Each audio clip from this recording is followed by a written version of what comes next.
ఇటు రీతిగా ఆత్మీయంగా బలపరుటకు మనకు ఈ కార్యక్రమం అనేది ఎంతో శ్రేయస్కరంగా ఉన్నదని మనం భావించవలను. కాబట్టి సమయంలో పరిశుద్ధ గ్రంథంలో నుండి కొన్ని విషయాలను మనకున్నటువంటి సమయంలో మనం నేర్చుకోవడానికి ప్రయత్నిద్దామండి. అయితే ముఖ్యంగా క్రైస్తవ జీవితంలో క్రైస్తవులకి కొన్ని ప్రధానమైనటువంటి బాధ్యతలను దేవుడు మనకు అప్పగించినట్లుగా మనం గమనించవచ్చు.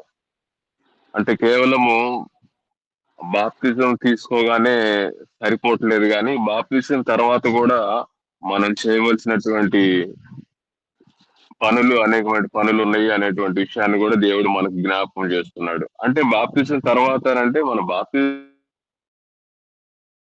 తీసుకున్న తర్వాత బాప్తిజం అనేది ఎట్లుందంటే ఒక ఒక ఎగ్జామ్ కి మనం ఎట్లయితే ఒక నోటిఫికేషన్ ఇచ్చిన తర్వాత దాన్ని ఎట్లయితే అప్లై చేసిన తర్వాత మనం ఆ ఎగ్జామ్ రాయడానికి ఏ విధంగా అయితే మనం ప్రిపేర్ అవుతామో, అదే విధంగా ఈ బాప్తిజం అనేది కూడా మనకు ఒక అప్లికేషన్ లాగా మనము ఎంట్రీ చేసుకున్నట్టుగా మనకి తెలియపరచబడుతున్నది. అయితే ఆ తర్వాత మనకి ఏమైనటువంటి బాధ్యతలు ఏమంటే, క్రైస్తవునిగా మనము ముఖ్యంగా దేవుని యందు, ఆయన మాటల యందును, ఆయన ఆజ్ఞలను గైకొనుట యందును, అదే విధంగా మరి ఆయన ఆజ్ఞలను మనం విశ్వసించి ఆయన మాటల ప్రకారంగా మనం విశ్వసించి జీవించవాలనేటువంటి విషయాలను కూడా దేవుడు మనకు తెలియజేస్తున్నాడు. మరి పరిశుద్ధ గ్రంథంలో ఏం తెలియపరచబడుతుంది? సమూయేలుకు రాసిన మొదటి సమూయేలు గ్రంథం 15వ అధ్యాయం 22వ వచనం కానీ గమనించినట్లయితే అక్కడ చూద్దామండి. మొదటి సమూయేలు గ్రంథము 15వ అధ్యాయము 22వ వచనం. మొదటి సమూయేలు గ్రంథము 15వ అధ్యాయము 22వ వచనం.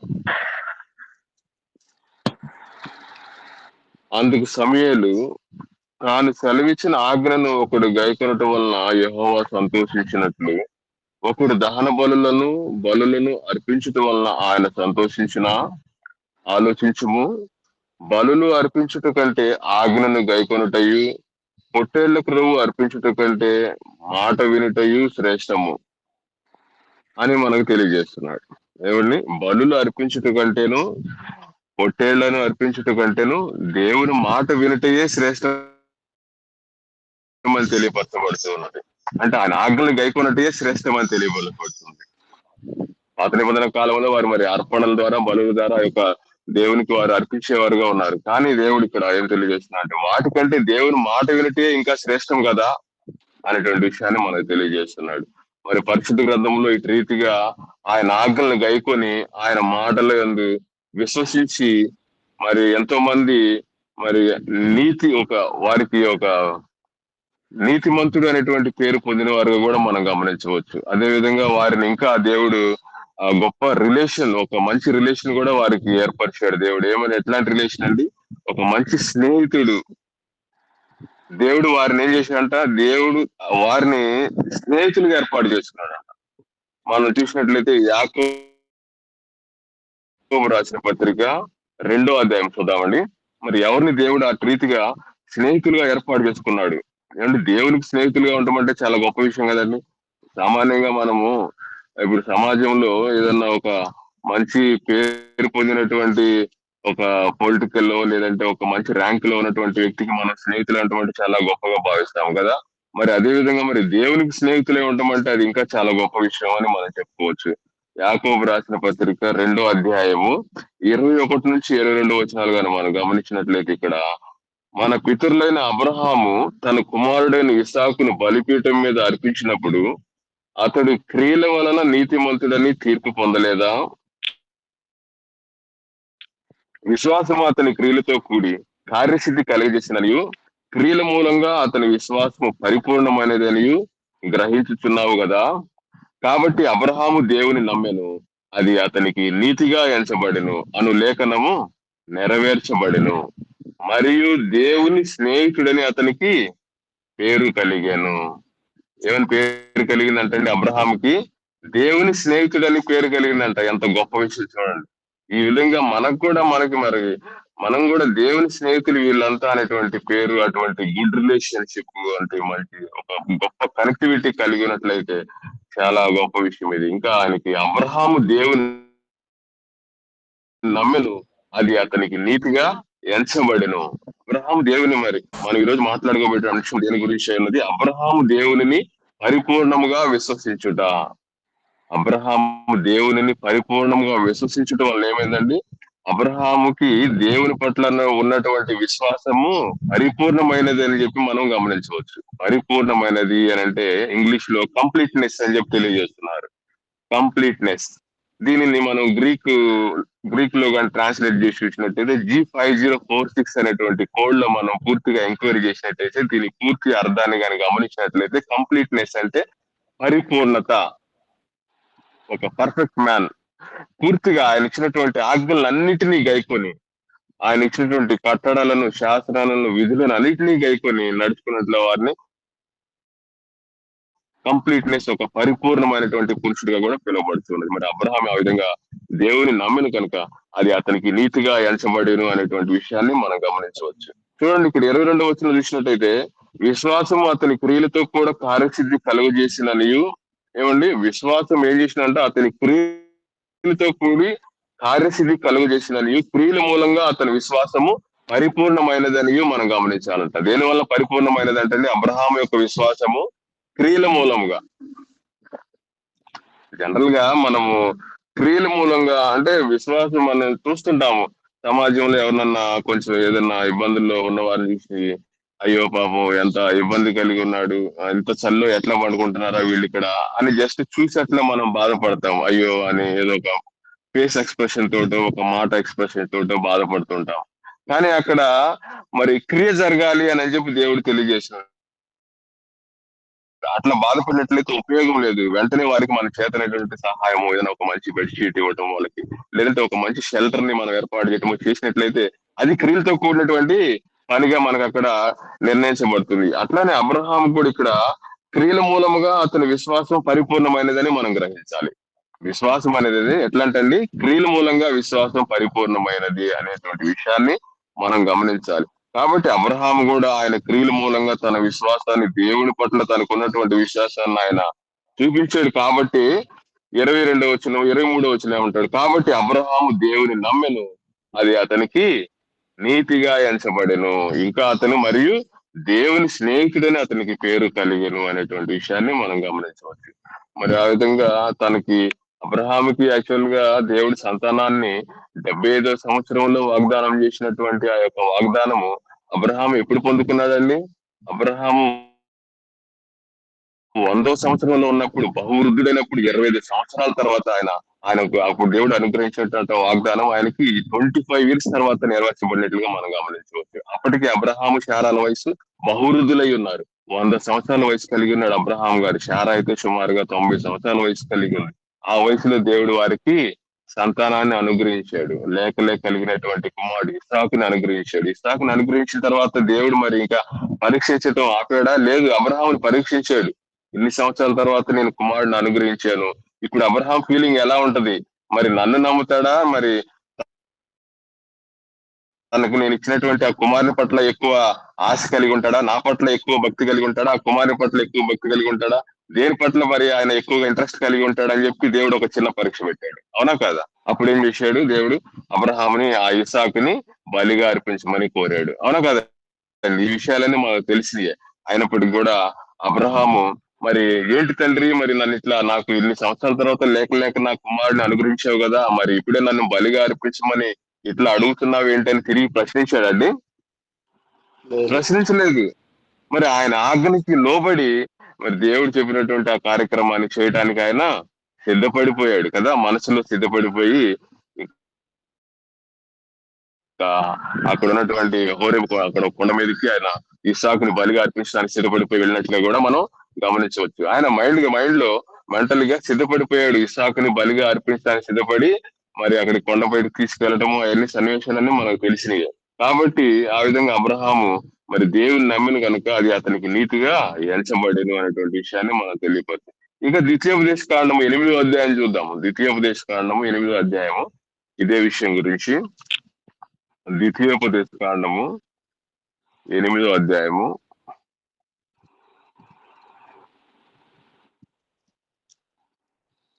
1 నుంచి 6 వచనాలు. 8వ అధ్యాయము 1 నుంచి 6 వచనాలు చూద్దామండి.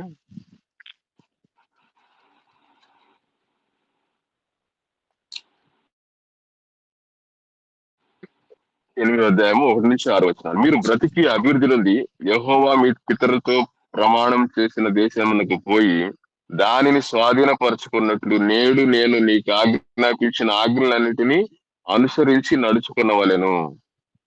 ఏమన్నాడండి? నేడు నేను నీకు ఆజ్ఞాపించినటువంటి ఆజ్ఞలన్నింటిని కూడా అనుసరించి నడుచుకునవలెను.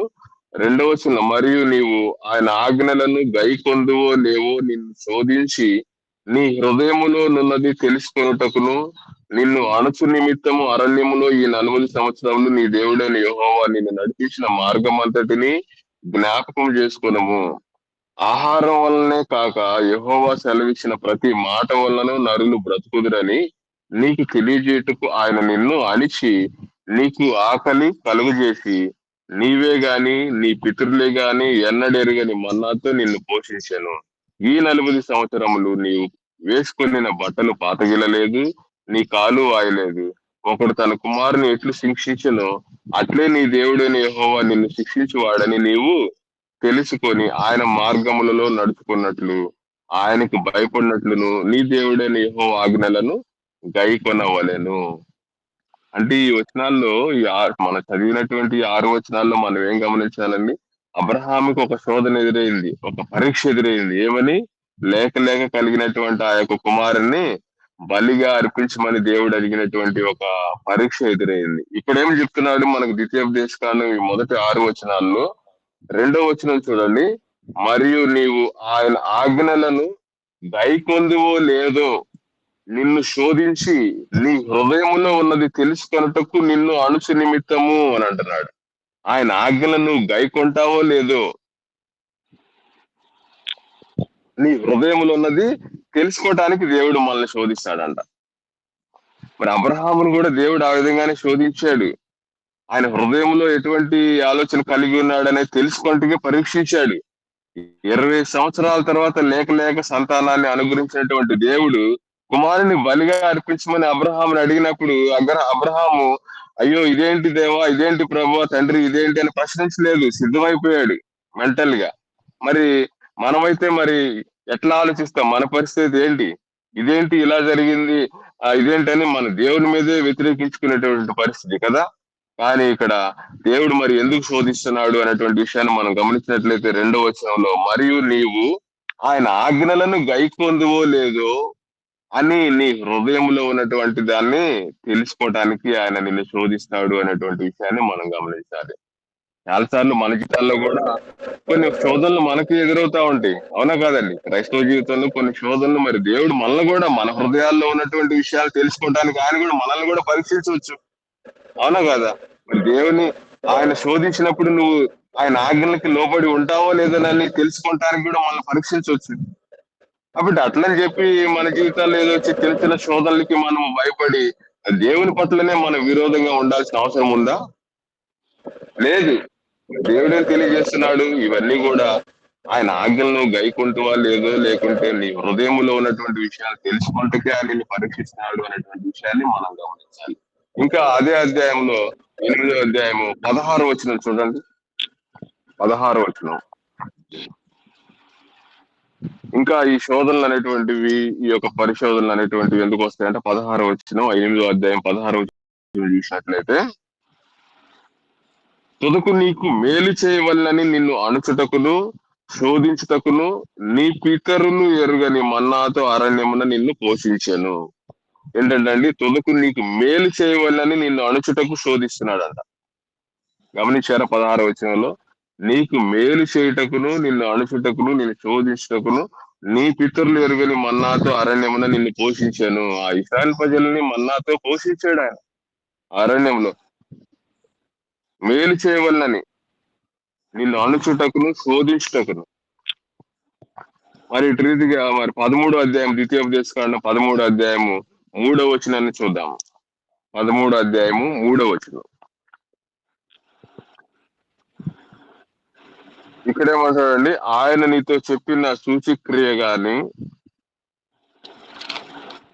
మహత్కార్యము గాని సంభవించినను ఆ ప్రవక్త మాటలను కలలు కని వారి మాటలను వినకూడదు. ఏలయనగా మీరు మీ దేవుడైన యెహోవాను మీ పూర్ణ హృదయముతోను మీ పూర్ణ ఆత్మతోను ప్రేమించుచున్నారో లేదో తెలుసుకొనుటకు మీ దేవుడైన యెహోవా మిమ్మును పరీక్షించుచున్నాడు.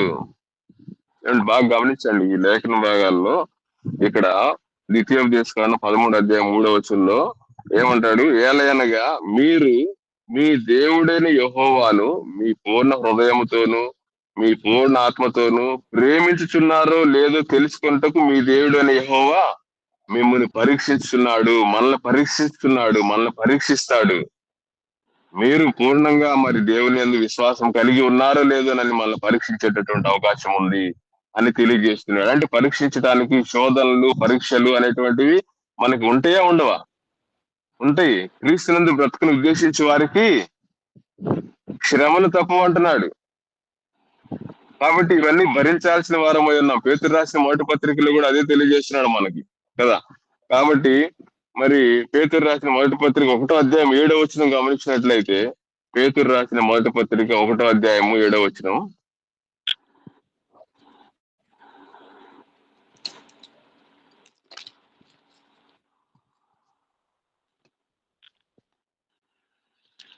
చూడండి ఇక్కడ ఏమంటాడు? నశించిపోవు సువర్ణము అగ్ని పరీక్ష వలన శుద్ధపరచబడుతున్నది కదా, దానికంటే అమూల్యమైన మీ విశ్వాసము ఈ శోధన చేత పరీక్షకు నిలిచినదై యేసుక్రీస్తు ప్రత్యక్షమైనప్పుడు మీకు మెప్పును, మహిమయు, ఘనతయు కలుగుటకు కారణమగును అని అంటున్నాడు. ఏమండి? ఇది మెప్పును, ఘనతయు, మహిమయు కలుగుటకు ఏమి కారణమవుతున్నాయి అంటండి? శోధనలు కదా. దానికంటే అమూల్యమైనటువంటి మీ విశ్వాసము. దేనికంటే అమూల్యమైనటువంటిది? ఆ బంగారం కంటే కూడా అమూల్యమైనటువంటిదిగా మరి దేవుని మాటలు మనకు తెలియదు. దేవుని పట్ల మనకున్నటువంటి విశ్వాసం బంగారం కంటే అమూల్యమైనది. మరి బంగారాన్ని కూడా అక్కడ నశించిపోవచ్చినటువంటి సువర్ణం కూడా అగ్ని పరీక్ష వలన శుద్ధపరచబడుతున్నది కదా. అది గోల్డ్ ని డైరెక్ట్ గా గోల్డ్ దొరుకుతుందండి? లేదు. అది భూమిలోంచి ఇంకా అనేక డిఫరెంట్ మెటీరియల్స్ తోటి మిళితమై దొరుకుతున్నది. దాన్ని సపరేట్ చేయడానికి దాన్ని మరి హీట్ చేయాల్సి ఉంటుంది, అక్కడ పరీక్షించబడుతుంటది. అందులోంచి ఒరిజినల్ గోల్డ్ బయటకు తీయాలంటే దాన్ని మరి శుద్ధీకరించాల్సిన అవసరం కూడా ఉంటుంది కదా. ఒరిజినల్ అసలైనటువంటి బంగారాన్ని మనం సపరేట్ చేయడానికి. మరి దానికంటే ఎక్కువైనటువంటి మన విశ్వాసాన్ని మీ శోధనల చేత పరీక్షకు నిలిచినదై, ఆ శోధనలు మరి దేని వల్ల మనకి, ఆ శోధనల వల్ల మనకు కలిగేటటువంటి ప్రయోజనం ఏమైందంటే, యేసుక్రీస్తు ప్రత్యక్షమైనప్పుడు మీకు మెప్పును, మహిమయు, ఘనత కలుగుటకు కారణమగును అని చెప్పి తెలియజేస్తున్నాడు. ఈ శోధనలంట మనకి మెప్పుయు, ఘనతయు, మహిమయు కలుగుటకు కారణమవుతాయంట. కాబట్టి శోధనలు అనేటువంటివి మనము ఫేస్ చేయాలి ధైర్యంగా. ఇవన్నీ కూడా మనల్ని పరీక్షించుటకే, మన హృదయంలో ఉన్నటువంటి విషయాలను తెలుసుకున్నటకే అనేటువంటి విషయాల్ని మనం గమనించాలి. అంతేగాని ఈ యొక్క మరి ఇన్ని సంవత్సరాల నుంచి నేను ప్రార్థన చేస్తున్నానే, మరి నాకు రిప్లై రావట్లేదే, నేను ఇన్ని సంవత్సరాల నుంచి దేవుని పట్ల విశ్వాసం కలిగి ఉన్నాను, నాకు ఎటువంటి రిప్లై రావట్లేదని మనం నిరుత్సాహపడి దేవుని పట్ల మనం విరోధంగా ఉండాల్సిన అవసరం లేదు. చర్చికి వెళ్లకుండా మానుకోవాల్సిన అవసరం కూడా లేదు. మరి ఇవన్నీ కూడా పరీక్షలై ఉన్నాయని దేవుడు మన ఆజ్ఞలను గైకొంటామో లేదోనని మనం పరీక్షించేటటువంటి అవకాశం ఉంది అనేటువంటి విషయాన్ని మనం గమనించాలి. మరి ఇక్కడ దేవుడు అబ్రహాం కూడా ఇటు రీతిగా పరీక్షింపబడ్డాడు. అయినను అబ్రహాం దేవుని పట్ల ఉన్నటువంటి విశ్వాసాన్ని బట్టి అతను నీతికి మరి అతను దేవుని స్నేహితునిగా కూడా మరి ఎంచబడినట్లుగా మనం గమనించవచ్చు. ఇంకా అబ్రహాం విషయం గురించి హెబ్రీయులకు రాసిన పత్రిక 11వ అధ్యాయం చూడండి. అబ్రహాముకి దేవుని పట్ల ఉన్నటువంటి విశ్వాసం గురించి ఇంకా హెబ్రీయులకు రాసిన పత్రిక 11వ అధ్యాయము 17-19 అబ్రహాము శోధింపబడి విశ్వాసమును బట్టి ఇస్సాకును బలిగా అర్పించెను. ఎవడు ఆ వాగ్దానమును సంతోషముతో అంగీకరించెనో ఇస్సాకు వలనైనది నీ సంతానం అనబడును అని ఎవరితో చెప్పబడునో ఆ అబ్రహాము మృతులను సైతము లేపుటకు దేవుడు శక్తిమంతుడని ఎంచిన వాడై తన ఏక కుమారుని అర్పించి ఉపమాన రూపముగా అతనిని మృతులలో నుండి మరలా పొందెను. ఇక్కడ ఏమంటారండి? 17 వచనాల్లో అబ్రహాము శోధింపబడి విశ్వాసమును బట్టి ఇస్సాకును బలిగా అర్పించను. బలిగా అర్పించాడండి. అబ్రహాము ఇస్సాకుని బలిగా అర్పించాడా, లేకుంటే అర్పించడానికి సిద్ధపడ్డా? అర్పించాడు. అర్పించడానికి సిద్ధపడ్డాడు. అవునా? ఆయన మనసులో దేవునికి ఆజ్ఞకు లోబడి ఆ కుమారుణ్ణి బలిగా అర్పించడానికి సిద్ధపడ్డాడు. దేవుడు హృదయ అంతరంగంలో ఎరిగినవాడు కదా.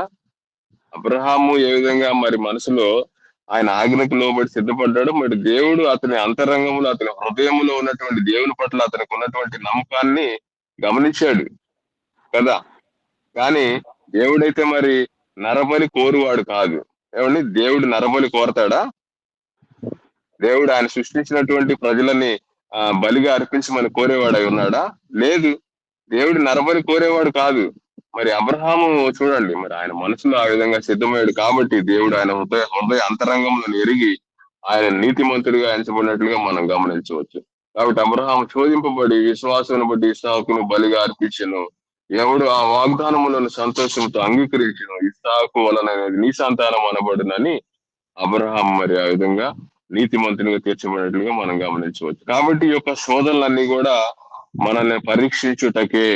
మనకు ఇవన్నీ కూడా క్రీస్తు ప్రత్యక్షమైనప్పుడు మనకు ఘనత మహిమ కలుగుటకు మాత్రమే ఈ శోధనలు అనేటువంటి విషయాన్ని మనం గమనించాలి. అంతేగాని ఇవన్నీ మనకి ఒక నెగిటివ్ గా మనం ఎంచుకొని దేవుని పట్ల మనం విరోధంగాను ఆయన పట్ల మనం ఉన్నటువంటి భయభక్తులు కోల్పోవాల్సిన అవసరం లేదు. క్రైస్తవులు చాలా మంది ఈ విషయాల్లోనే తప్పిపోతున్నట్లుగా మనం గమనించవచ్చు. ఇంకా నా ప్రార్థనకు రిప్లై రావట్లేదు ఏంటా అని చాలా మంది నిరుత్సాహపడిపోయి మరి ఇంకా వారి దేవునికి దూరం అవుతున్నట్టుగా కూడా గమనించవచ్చు మనం.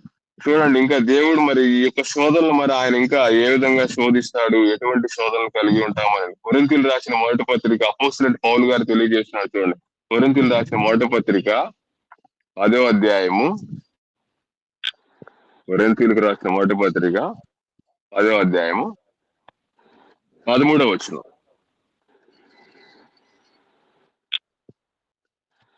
సాధారణముగా మనుషులకు కలుగు శోధన తప్ప మరి ఏది మీకు సంభవింపలేదు.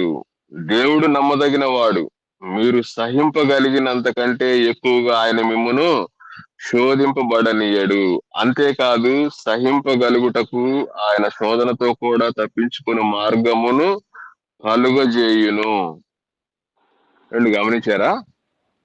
ఏమంటున్నా అండి అపోస్తలుడైనటువంటి పౌలు గారు ఇక్కడ కొరింథీ సంఘానికి వారిని కూడా ధైర్యపరుస్తూ వారికి ఏం తెలియజేస్తున్నాడు 13వ వచనంలో, సాధారణముగా మనుషులకు కలుగు శోధన తప్ప మరి ఏది మీకు సంభవింపలేదు. దేవుడు నమ్మదగిన వాడు, మీరు సహించగలిగినంత కంటే ఎక్కువగా ఆయన మిమ్మను శోధింపబడనీయడంట. మనం సహించినంత కలిగినంత మట్టుకే శోధిస్తాడంట, కానీ అంతకంటే ఎక్కువగా శోధించడంట. అంతేకాదు, ఇంకా ఏం చేస్తున్నాడు శోధించిన తర్వాత, అంతేకాదు సహింపగలుగుటకు ఆయన శోధనతో కూడా తప్పించుకునే మార్గమును కూడా కలుగజేయును. మరి ఇటు విషయాలను మనం చాలా గమనించి వాటిని మన మనసులో వాటిని మనం భద్రపరుచుకొని వాటిని ఎప్పుడు కూడా నెమర వేసుకోవాల్సినటువంటి అవసరం ఉన్నది. మరి ఇక్కడ శోధించబడును. మరి ఈ విధంగా యాకోబు రాసిన పత్రికలో ఈ యొక్క శోధనల గురించి ఇంకా చాలా క్లియర్ గా మనము యాకోబు రాసిన మొదటి పత్రిక చూడండి. యాకోబు రాసినటువంటి పత్రిక మొదటి అధ్యాయము, యాకోబు రాసిన పత్రిక మొదటి అధ్యాయము. శోధన సహించేవాడు ధన్యుడు, ఆ అతడు శోధనకు నిలిచిన వాడై ప్రభు తన్ను ప్రేమించిన వారికి వాగ్దానం చేసిన జీవ కిరీటం పొందును. దేవుడు కీడి విషయమై శోధింపబడనేరడు, ఆయన ఎవరిని శోధింపడు గనుక ఎవడైనను శోధింపబడినప్పుడు నేను దేవుని చేత శోధింపబడుతున్నానని అనకూడదు. ప్రతివాడు తన స్వకీయమైన దురాశ చేత ఏడవబడి మరులు కొల్పబడిన వాడే శోధింపబడును. ఏమంటండి? శోధన సహించేవాడు ధన్యుడంట. అతడు శోధనకు నిలిచిన వాడై ప్రభు తన్ను ప్రేమించు వారికి వాగ్దానం చేసిన జీవ కిరీటాన్ని పొందినట. ఈ శోధన సహించిన వారు ధన్యులు. మరి ఇంకా ఏం పొందారంటండి? జీవ కిరీటాన్ని పొందేవారై ఉంటారు అని అన్నాడు. దేవుడు కీడు విషయమై ఎవరిని శోధించాడు, కానీ మేలు విషయమై శోధించేవాడై ఉన్నాడు అనేటువంటి విషయాన్ని మనం గమనించాలి. అబ్రహాముని దేవుడు శోధించా అంటే కీడు విషయమై శోధించాడా, మేలు విషయమై శోధించాడా? అబ్రహాంకి ఆ శోధన కీడుని తీసుకొచ్చిందా, మేలుని తీసుకొచ్చిందండి? మేలుని తీసుకొచ్చింది. దానివల్ల అబ్రహాంకి ఎదురైనటువంటి ఆ శోధన వల్ల ఆయన దేవుడికి స్నేహితునిగా గుర్తించబడినట్లుగా మనం గమనించవచ్చు. అది అతనికి నీతిగా ఎంచబడినట్లుగా మనం గమనించవచ్చు. అవునా కదా? మరి కీడు విషయమే దేవుడు శోధిస్తాడా? శోధించడు. మరి చాలా మంది ఆ ఒకడు పొద్దున్నే లేచి 6కి రెస్టారెంట్ కి పోతా వాడేమంటాడు, ఏంటండి పొద్దున్నే 6కి తాగడానికి పోతున్నావంటే, ఆ దేవుడు ఏం చేస్తాడు, దేవుడు నన్ను ఇట్లా శోధిస్తున్నాడు. నేను పొద్దున్నే వెళ్ళి రెస్టారెంట్ పోయి పొద్దున్నే తాగాలని దేవుడు నన్ను శోధిస్తున్నాడు. ఏం చేస్తాము, తప్పదు అని అంటాడు. దేవుడు ఆ కీడు విషయమై పొద్దున్నే 6కి పోయి రెస్టారెంట్కి వెళ్ళి మందు తాగమని దేవుడు శోధిస్తాడా? వాడికి ఉన్నటువంటి ఆసక్తిని బట్టి వాడు వెళ్తున్నాడు. అవునా కదా? అంతేగాని దేవుడు నన్ను ఇట్లా శోధిస్తున్నాడు అని చెప్పి దేవుడి మీద ఆ నెపాన్ని వేయటానికి అట్లా అవకాశం ఉందా? అందుకే ఇక్కడ ఏమంటున్నాడు యాకోబు రాసిన పత్రిక, ప్రతి వాడును తన స్వకీయమైన దురాశ చేత, వాడికి స్వకీయమైనటువంటి దురాశ, అది పొద్దున్న లేచిపోయి తాగాలనేటువంటి దురాశ వాడి స్వకీయమైన దురాశ చేత ఏడబడి మరలు కొల్పబడిన వాడై శోధింపబడిన గాని కీడు విషయంలో దేవుడు శోధించడు, మేలు విషయంలో దేవుడు శోధిస్తాడు అనేటువంటి విషయాన్ని మనం గమనించవచ్చు. ఆకాను విషయంలో కూడా మరి గమనించవచ్చు. ఆకాను కూడా ఏం చేశాడండి? యెహోషువ గ్రంథము 7వ అధ్యాయం 12-26 వచనాల్లో గమనించినట్లయితే ఆకాను కూడా మరి తీసుకుని వెళ్ళొద్దు అనేటువంటి విషయాన్ని, శపితమైనటువంటి వాటిని అన్నిటిని కూడా తీసుకొచ్చి ఏం చేసుకున్నాడండి? దురాశ చేత ఆయన కూడా కీడు విషయమై శోధించబడ్డాడు. యెహోషువ గ్రంథం 7వ అధ్యాయము 12-26 వచనాలు చూసినట్లయితే ఆకాను కూడా అక్కడ మరి శపితమైనటువంటి వాటిని అన్నిటిని తీసుకొని వచ్చి ఆయన తనకి శిక్షను తానే తెచ్చుకున్నట్లుగా మనం గమనించవచ్చు. ఇస్కరియోతు యూదా మరి దేని గురించి అండి? ధనాపేక్ష పరుడై ఉన్నాడు కాబట్టి దేవుని యొక్క లేఖనాలు నెరవేర్చుకుంటూ ఈ ధనాపేక్షకుడు అవసరమయ్యాడు. ఆయన లేఖనాలు నెరవేర్చుకోవడానికి ఆల్రెడీ ఇస్కరియోతు యూదా ధనాపేక్ష పరుడై ఉన్నాడు కాబట్టి ఈ ధనాపేక్ష పరుడిని ఉపయోగించుకొని ఆయన లేఖన భాగాలు అక్కడ నెరవేరినట్లుగా మనం మత్తయి సువార్త 26వ అధ్యాయం 14-16 వచనాల్లో కూడా చదవచ్చు. ఇస్కరియోతు యూదా ఏ విధంగా మరి అట్లా ధనాపేక్షకుడై మరి ప్రభు అయినటువంటి యేసుక్రీస్తు వారిని కూడా మరి ఆ ధనాపేక్ష వల్ల అప్పగించడానికి కూడా సిద్ధమైపోయాడు అనేటువంటి విషయాన్ని మనం గమనించాం. దానివల్ల ఇస్కరియోతు యూదాకు మేలు కలిగిందా, కీడు కలిగిందా? ఇస్కరియోతు తన ఉరి వేసుకొని తన ప్రాణాన్ని తను తీర్చుకోవాల్సిన పరిస్థితి వచ్చింది. అంటే ఇది ఇస్కరియోతు యూదాకి మరి ఆకానికి ఇవన్నీ దురాశలా కాదండి? వీరు వారి దురాశల వలనే, వారి యొక్క స్వకీయమైనటువంటి దురాశల వలన ఏడవబడి మరల కొల్పబడి ఏమంటాడు ఇక్కడ యాకోబు రాసిన పత్రిక 1వ అధ్యాయము 15వ వచనంలో, దురాశ గర్భం ప్రతివాడును తన స్వకీయ 14వ వచనం, ప్రతివాడును తన స్వకీయమైన దురాశ చేత ఏడవబడి మరలు కొల్పబడిన వాడే శోధింపబడును. ఇవన్నీ వాళ్ళ సొంత స్వకీయమైనటువంటి దురాశల వల్లనే వాళ్ళు ఏడవబడినట్టుగా మనం మరి వారి ప్రాణాలు వాళ్ళు పోగొట్టుకున్నట్టుగా కూడా మనం గమనించవచ్చు. కాబట్టి ఇటు రీతిగా మరి దురాశల వలన ఇక్కడ 15వ వచనంలో ఏమంటాడు? దురాశ గర్భమును ధరించి పాపమును కనగా పాపం పరిపక్వమై మరణమును కనును. మరి వీళ్ళ విషయాల్లో చివరికి వాళ్ళు మరణాన్నే చూశారు గాని వాళ్ళు ఏమి మేలు పొందినట్లుగా మనం చూడలేదు కదా. వాళ్ళ దురాశల వల్లనే వాళ్ళ మరణాన్ని వాళ్ళు తెచ్చుకున్నట్లుగా గమనించవచ్చు. అందుకే దేవుడు ఆయన ఆజ్ఞలను గైకొనటం వలన మరి దేవుడు ఇవన్నీ శోధనలు మరి మనం పరీక్షిస్తున్నాడంటే ఆయన ఆజ్ఞలు మనం గైకొంటామో లేదో మన హృదయంలో ఉన్నటువంటి అంతరంగంలో ఉన్నటువంటి విషయాలు తెలుసుకున్నట్టుగా మనకి ఈ శోధనలు అనేటువంటి విషయాన్ని మనకు తెలియజేస్తున్నాడు. ఇంకా ఆహాబు విషయంలో కూడా చూసినట్లయితే ఆహాబు కూడా ఏం చేశాడండి? అక్కడ ఉన్నటువంటి తన దాసుడైనటువంటి అతని యొక్క పొలాన్ని కూడా అతను సొంతం చేసుకోవాలనేటువంటి దురాశ చేత ఆహాబు కూడా తన మరణానికి కారణమైనట్లు కూడా మనం గమనించవచ్చు. ఇవన్నీ స్వకీయమైనటువంటి దురాశలు. ఈ స్వకీయమైనటువంటి దురాశల వల్లనే ప్రతివాడును తన స్వకీయమైన దురాశ చేతనే ఈడబడి మరలు కొల్పబడిన వాడై శోధింపబడినే కానీ కీడు విషయమై దేవుడు శోధించడు. దేవుడు కీడు విషయమై శోధింపబడనేరడు. ఆయన ఎవరిని శోధింపబడడు కనుక ఎవడైనా శోధింపబడినప్పుడు నేను దేవుని చేత శోధింపబడుతున్నానని అనకూడదు. వీళ్ళు అనొచ్చా? ఆహాబు గాని, ఇస్కరియోతు యూదా గాని, ఆకాను గాని వీళ్ళందరూ అనొచ్చా మేము దేవుని చేతనే శోధింపబడుతున్నామండి అని అనొచ్చా? అనటానికి లేదు.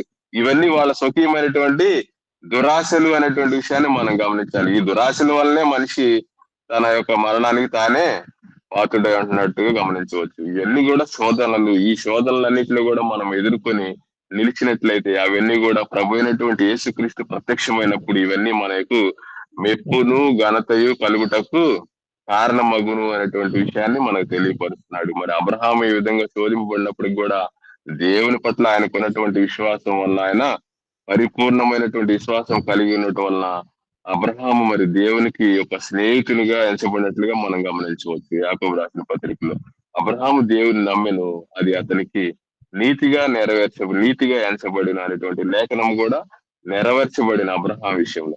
మరి ఇటు రీతిగా మనం కూడా దేవుని పట్ల కలిగినటువంటి విశ్వాసాన్ని మనం కోల్పోకుండా, దేవుడు మనల్ని ఎదుర్కొన్నటువంటి ఈ శోధనలు కీడు విషయమై కాదు కానీ మేలు విషయమై దేవుడు మనం శోధిస్తున్నాడు అనేటువంటి విషయాన్ని మనం గమనించి మనం కూడా ధైర్యం కలిగి నడుచుకున్నట్లయితే ఇవన్నీ కూడా మనకి యేసుక్రీస్తు ప్రత్యక్షమైనప్పుడు మనకు ఘనత, మెప్పులు, మహిమయు కలుగుటకు కారణమయ్యేటటువంటి అంశములుగా ఉన్నాయి అనేటువంటి విషయాన్ని మనం గమనించాలి. అటు రీతిగా మరి ఎక్కడైతే అబ్రహాము తన కుమారుణ్ణి ఇసాకుని ఆయన బలిగా అర్పించటకు సిద్ధమయ్యాడో, మరి ఆ స్థలమునందే యెహోవా మందిరమును కూడా కట్టినట్లుగా మనం గమనించవచ్చు. రెండో దినవృత్తాంతాలు 3వ అధ్యాయము 1వ వచనంలో ఆ స్థలం ముందే దేవుని యెహోవా మందిరం కూడా కట్టట ఆరంభించను అనేటువంటి చూడండి. రెండో దినవృత్తాంతాలు 3వ అధ్యాయము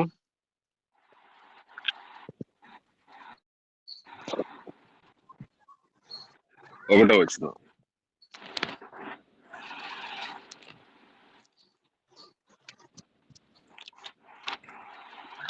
రెండో దినవృత్తాంతాలు 3వ అధ్యాయము 1వ వచనం. సొలొమోను తన తండ్రి అయిన దావీదు ఇశ్రాయేలు దేశమందుండిన అన్ని జాతి వారందరినీ ఎన్నిక ప్రకారం వారిని లెక్కింపుగా తర్వాత సొలొమోను యెరూషలేములో తన తండ్రి అయిన దావీదునకు యెహోవా ప్రత్యక్షమైనప్పుడు మోరియా పర్వతమందు దావీదు సిద్ధపరచబడిన స్థలమున యెబూసీయుడైన ఓర్నాను కళ్ళమందు దావీదు ఏర్పరిచిన స్థలమున యెహోవాకు ఒక మందిరము కట్టన ఆరంభించాను. ఎక్కడైతే మరి అబ్రహాము తన కుమారుని బలిగా అర్పించటకు సిద్ధపడి వెళ్ళున్నాడు, మరి ఆ ప్లేస్ లో యెహోవాకు ఒక మందిరము కట్టట ఆరంభించను. ఈ ఓర్నాను కళ్ళ మందన్నా, హోరేబు పర్వతం అన్నా అయినా సరే, మోరియా పర్వతమైన దేవుని పర్వతం అన్నా, ఇవన్నీ ఒకటే ప్లేస్. వీటన్నిటి కలిగినటువంటి వివిధ రకాలైనటువంటి పేర్లు. ఇవన్నిటి కూడా ప్లేస్ అయితే ఒకటే అయి ఉన్నది. మరి అదే ప్లేస్ లో యెహోవా మందిరం కూడా దావీదు కట్టట ఆరంభించినటువంటి విషయాన్ని మనం గమనించవచ్చు. కాబట్టి ఇటు రీతిగా ఇంకా మనం న్యాయాధిపతులు 11వ అధ్యాయంలో కూడా గమనించినట్లయితే యోక్తా అనేటువంటి ఒక వ్యక్తిని మనం చూడొచ్చు. యోక్తా మరి దేవుని పట్ల ఎటువంటి ఆయన విషయంలో దేవుడు మరి యోక్తా కూడా అబ్రహాం లాగానే ఆయన కూడా ఆయనకి ఇచ్చినటువంటి వాగ్దానాన్ని దేవుడు ఆయనకి ఇచ్చినటువంటి ఆజ్ఞకు ఆయన కూడా గైకొన్నట్లుగా మనం గమనించవచ్చు. చూడండి, న్యాయాధిపతులు 11వ అధ్యాయము 31వ వచనం. న్యాయాధిపతులు 11వ అధ్యాయము 31వ వచనం. నేను అమ్మోనీయుల యుద్ధకు నుండి క్షేమంగా తిరిగి వచ్చినప్పుడు నన్ను ఎదుర్కొనుటకు నా ఇంటి ద్వారం నుండి బయలుదేరి వచ్చినదేదో అది యెహోవాకు ప్రతిష్ట మగును, మరియు దహన బలిగా దాన్ని నర్పించదను. ఇక్కడ ఏమని ప్రామిస్ చేస్తున్నారంటే చెప్పండి. అప్పుడు యోఫ్తా అమ్మోనీయులతో యుద్ధము చేయుటకు వారి యొద్దకు సాగిపోయినప్పుడు యెహోవా అతని చేతికి అప్పగించెను. కనుక అతడు వారిని, అనగా అరోయేరు మొదలుకొని మున్నెదిగం వచ్చే వరకు అబేల్కాయర మేము వరకును 20 పట్టణములను వారిని అంటే ఇక్కడ 31వ వచనంలో మనం గమనించినట్లయితే, నేను అమ్మోనీయుల యొద్ద నుండి క్షేమంగా తిరిగి వచ్చినప్పుడు నన్ను ఎదుర్కొనుటకు నా ఇంటి ద్వారము నుండి బయలుదేరి వచ్చిందేదో అది యెహోవాకు ప్రతిష్ట మగును, మరియు దహన బలిగా నేను దానిని అర్పించదును అని యోక్తా ఒక ప్రమాణం చేసుకొని అక్కడ వెళ్ళినట్టుగా మనం గమనించవచ్చు.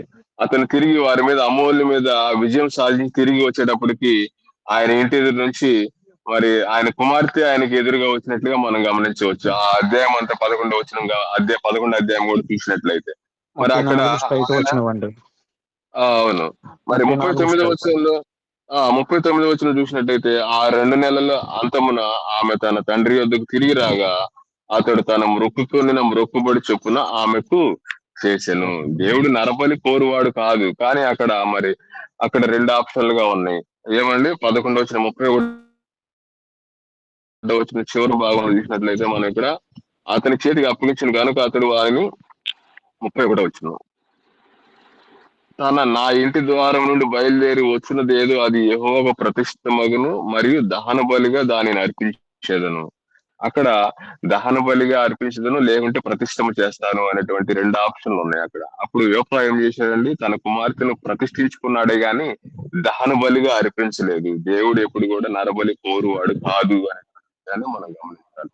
కాబట్టి అటు రీతిగా వారు దేవుని ఆజ్ఞలకు లోబడి ఉన్నారు కాబట్టి వారందరూ కూడా విశ్వాసులకు మరి మంచి పేరు గలవారుగా బైబిల్లో రికార్డ్ చేయబడినట్లుగా మనం గమనించవచ్చు. వీరందరి గురించి కూడా హెబ్రీయులు రాసిన పత్రిక 11వ అధ్యాయంలో మనం దేవుని పట్ల విశ్వాసం కలిగినటువంటి వారి యొక్క పేర్లు, అనేక మంది పేర్లు మనం అక్కడ గమనించవచ్చు. హెబ్రీయులు రాసిన పత్రిక 11వ అధ్యాయంలో ఆ విశ్వాసుల లిస్టే ఉంది, పెద్ద లిస్ట్. వారందరూ దేవుని పట్ల ఎటు రీతిగా విశ్వాసం కలిగి ఉన్నారు, దేవుని పట్ల వారి విశ్వాసం కలిగి ఉండటం వల్ల వారు కలిగినటువంటి ప్రయోజనాలు వారి రాజ్యములు జయించినట్టుగా కూడా మనం గమనించవచ్చు. మరి మనం కూడా మన క్రైస్తవ జీవితంలో మనం కూడా దేవుడు ప్రత్యక్షమైనటువంటి ఆ యొక్క సమయంలో ఇవన్నీ కూడా మనకి, ఈ శోధనలు పరీక్షలన్నీ కూడా మనకి ఘనత మెప్పు కలుగుటకు కారణమయ్యేటటువంటి విషయాలుగా ఉన్నాయని మనం భావించి దేవుని పట్ల నమ్మకము విశ్వాసం కలిగి ఉండాలి అనేటువంటి విషయాలను మనకి ఇప్పుడు చదువుకున్నటువంటి లేఖన భాగాలన్నీ కూడా మనకు తెలియజేస్తున్నాయి. అటు రీతిగా మనం కూడా దేవుని పట్ల విశ్వాసం కలిగి మరి దేవుని యొక్క రాకడ వరకు మనము ఆయన పట్ల విశ్వాసం కలిగి ఉండాలని మన ప్రభు అయినటువంటి యేసుక్రీస్తు యొక్క పరిశుద్ధ నామములో నేను ఈ విషయాలన్నీ మీ అందరికి తెలియజేస్తున్నాను. ఇంతవరకు దేవుని మాటలు వినేటువంటి మీ అందరికీ ఆ ప్రత్యేక వందనాలు తెలియజేస్తున్నాను.